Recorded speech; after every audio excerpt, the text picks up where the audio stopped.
And so he comes up, and it's ball one, strike one, ball two, goes to full count. And I'm just sitting there, my little heart's just beating away. I was ready to have a cardiac arrest. The next pitch comes in, he just rips it down the third base line. The guy from third comes in. The guy from second rounds third, comes into home, literally slides, here comes the pitch, slides under the tag, and they win 8-7. And Connor is out on second base, and the entire team runs out and puts him on their shoulders and carries him off the field.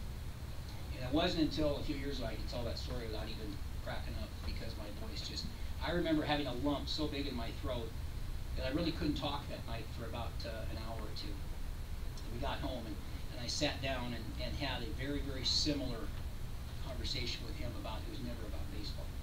It was about the fact that he never gave up.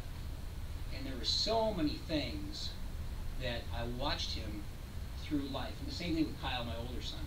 He came back to live with us after he'd gone off to his grandma's for about 6 months. And they're now 28 and 18. And Connor is at Bothell High School in Seattle, and he's the starting pitcher on the baseball team. So I sit there and I watch him, and I remember being in that stand that day, or on those stands, and how that felt, and thinking about, there's just example after example. One more quick story about that. I lost everything. The business I put a bunch of money into, I was so depressed, it was so difficult. I would just stare, I had an office upstairs, it was a auto detail business, we were doing 10 or 15 cars a day, very successful business. I would just sit upstairs and just stare at the ceiling. It was just the most depressing thing. Dana had been such a big help with me on that, and Nate didn't help me with the books and all this kind of thing.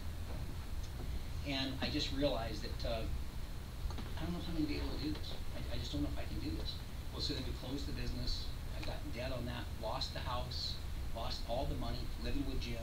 Finally managed to cobble some stuff together, get an apartment. This is a guy that had some pretty nice houses and things in my life. It was just devastating. And I remember thinking, if I'm going to continue to set this example for Connor, and especially for those of you that are parents here, you know that the most powerful tool to a parent in their tool chest is to set a good example. And I managed a lot of people in my life. Some of the stores I managed were 400 or 500 employees. So you got to set a good example. So I told him, we just were in this little one-bedroom apartment, and the room was not much bigger. The whole apartment was half the size of this whole room right here.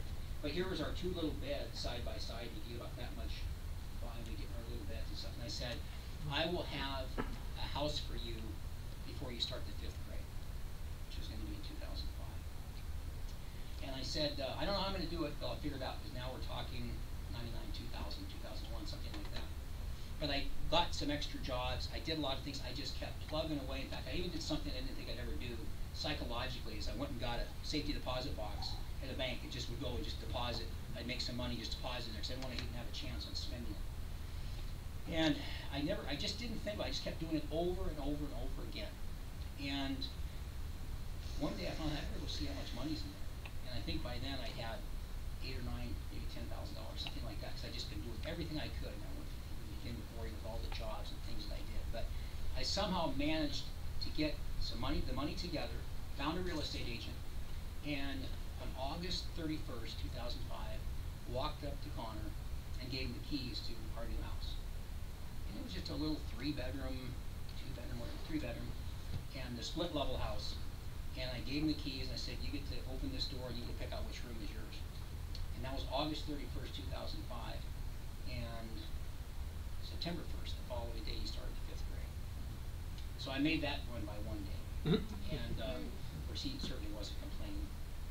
But I think that so much of this is, I don't know if any of you have ever seen, anybody here seen the Steve Jobs commencement speech from Stanford, 2005?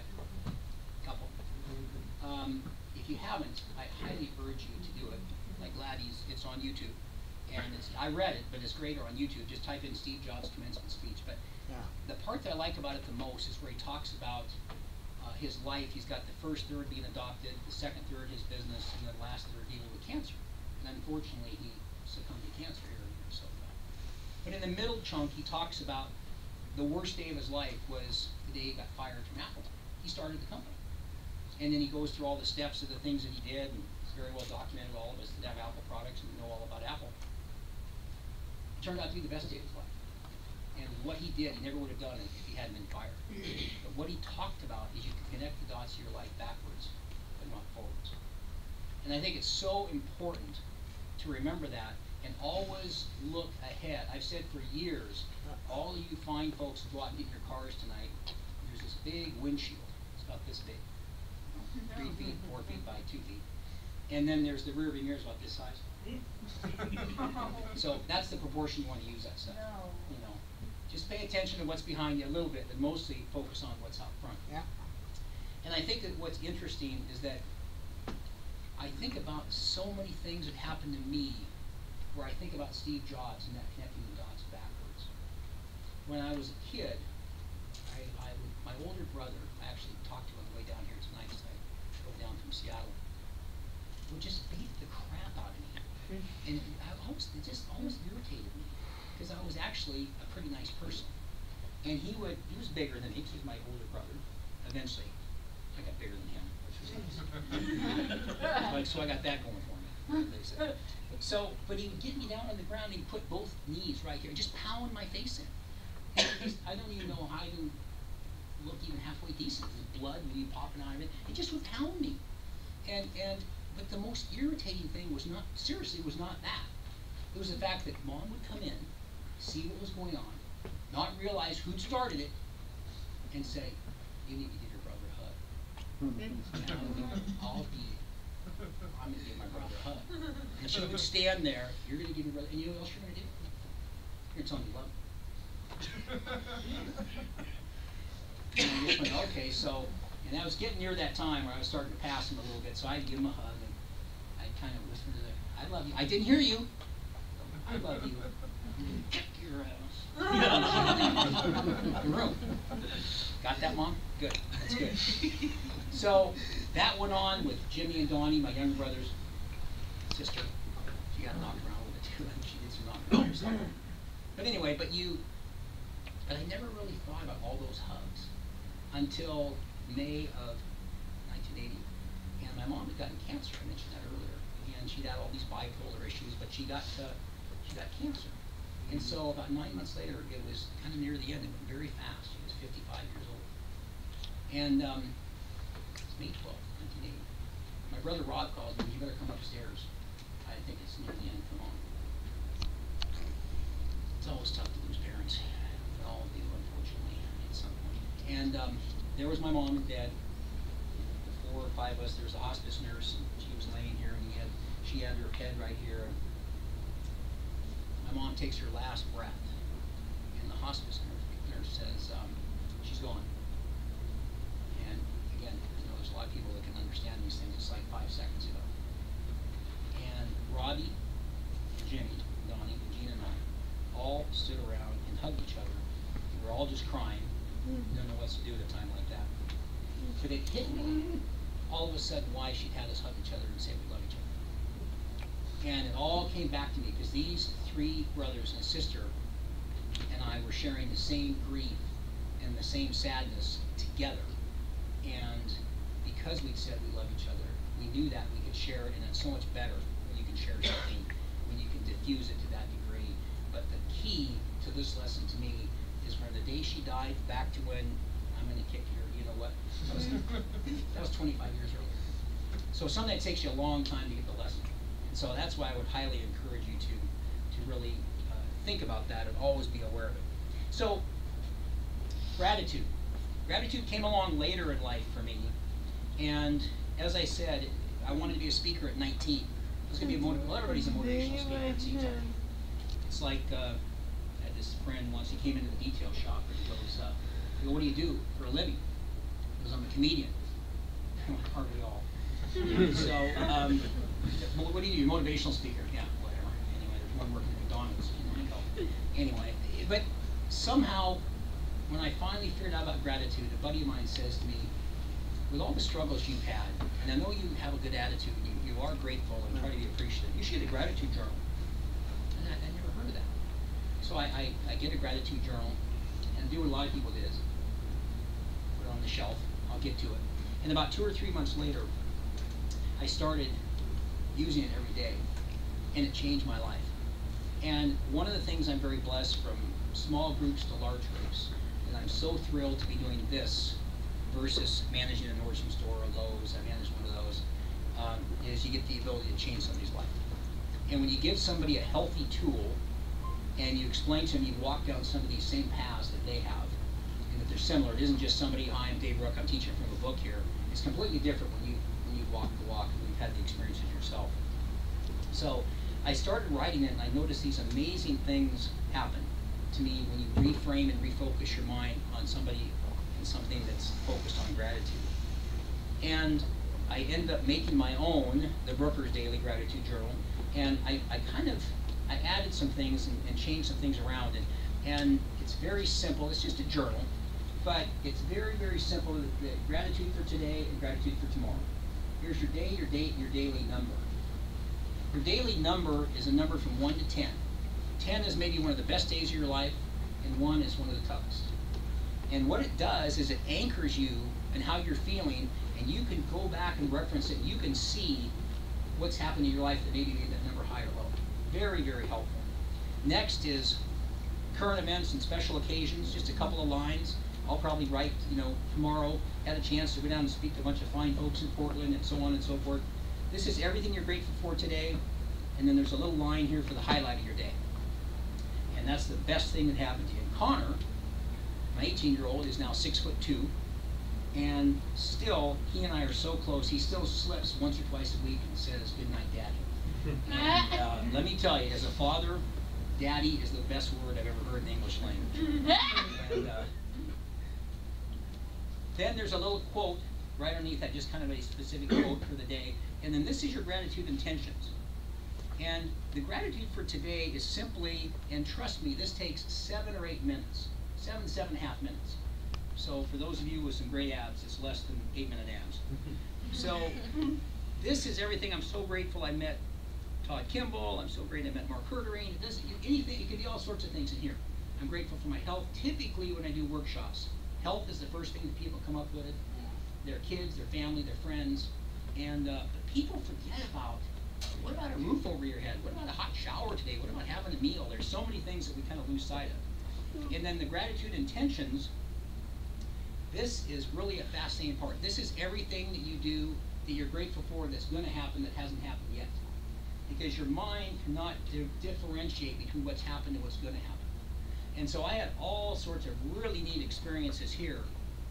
In some of these different jobs I did, I was asked to go run this real fancy bridal boutique in downtown Seattle. And after a couple of years, this gal says, "I can't afford you anymore." She ended up being kind of an interesting character. So that was in July. And so I started writing every single day. I'm so grateful for the job I'm going to have before the end of the year. So I figured it would take me a few months. Every single day, I'm so grateful for the job I'm going to have before the end of the year. December 30th, got a call from Lowe's. Wants you to come run the store. So I have kind of a habit of cutting it close to things, but I'll take it. And but the only other thing I want to mention on this, and I'm going to give away a couple of these in a minute. We're going to pass out some cards, and I'll draw and have you get a couple, because I cannot tell you how strongly I feel about this journal. But the daily number is such an important thing, because I think I got a bit of my mom's manic depressive. I don't know if I got the manic stuff. Some people would argue with me about that because they go, "You're pretty manic."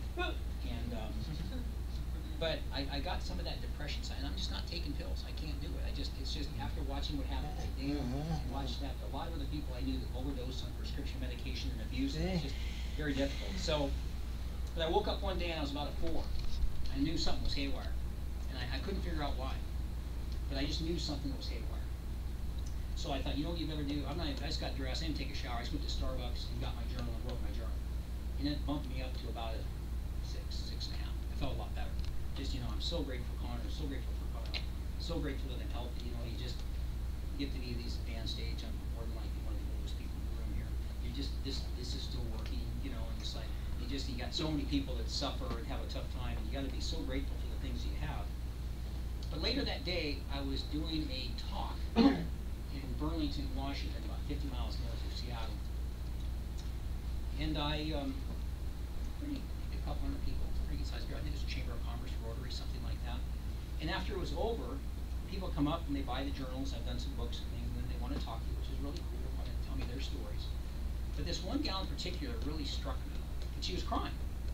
And she had a lot of tears and things, and she says, "Can I give you a hug?" I said, sure. She goes, my name is Janice, and I just want to tell you, and she talked about Dana and how she lost her husband and some other things, and she goes, you just changed my life. And I'd like to get a journal, and I'd like to get a book, and is it possible to keep in touch with you by email or what have you? I said, absolutely. But the part that was so neat about it is, so then I kind of wrapped up, and I went back to my car, and I went back home. And I was about a 9.5 at that point. And I realized that from the gratitude journal in the morning to the speech, and knowing I changed somebody's life, I was at 9 to 9.5. And it had nothing to do with pills, nothing to do with booze, nothing to do with any of these other methods that everybody uses and things. So it's something that's just, I cannot tell you how incredible the power. And I will tell you one real quick physiological thing, is that gratitude is in the prefrontal cortex of the brain. And that's where it resides. And all your negativity is in the reptilian portion of the brain, which is in the back. There's basically 7 parts of the brain. And as I understand it, of course, I'm not a doctor, but only one can really operate at the same time. So the more grateful you are, the more you can push out any of these other thoughts that will happen to you. It's like that little devil and that little angel. We've all dealt with those before. So, how's my time, sir? Got a few more minutes? A couple more minutes. Thank you, sir. So, the last couple things I want to say is I just want to throw in a couple of extra things, and then we'll do this drawing for the journal. I've been noticing there's really an epidemic of people that don't listen. That's the best response I've gotten all night. You notice I know your name. See, I'm listening. I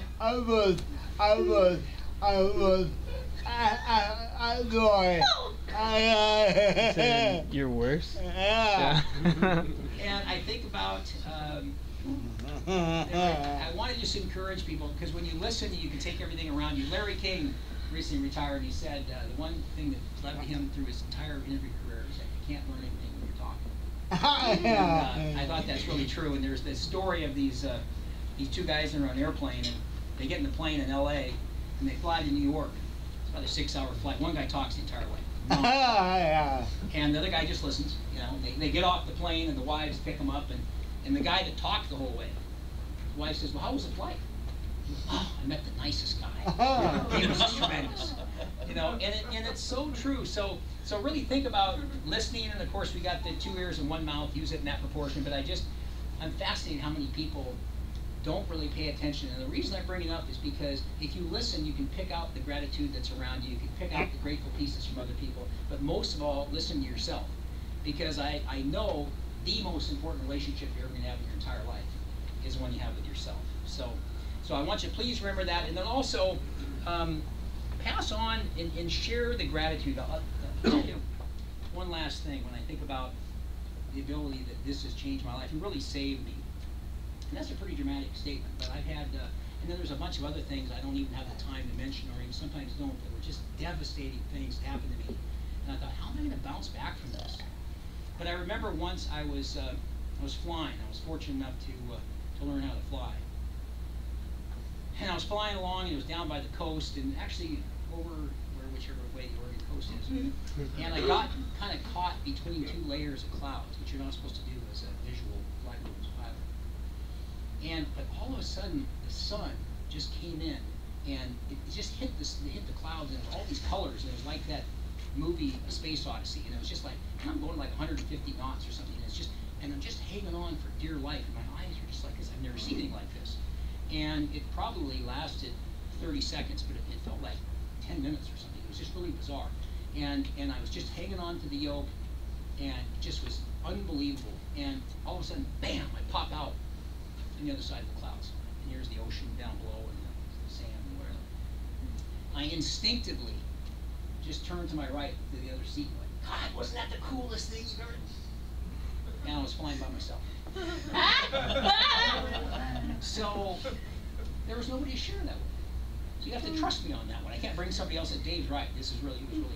Yeah. So the very last thing I'll leave with you is remember that you can make a difference. And start with yourself. You can't build a good building unless you have a good foundation. And you can't have extra floors. Do remember. Say that all the time. That how